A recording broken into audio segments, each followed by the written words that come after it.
it out a little where you can see it. I mean, it is just windy.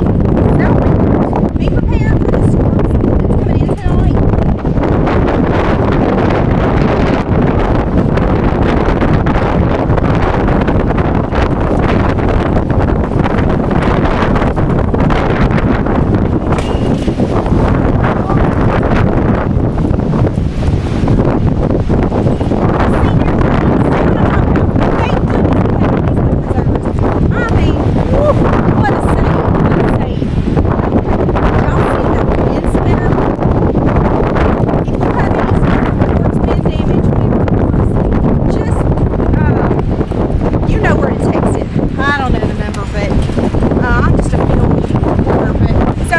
An example of one of them 150-mile-an-hour wind gusts.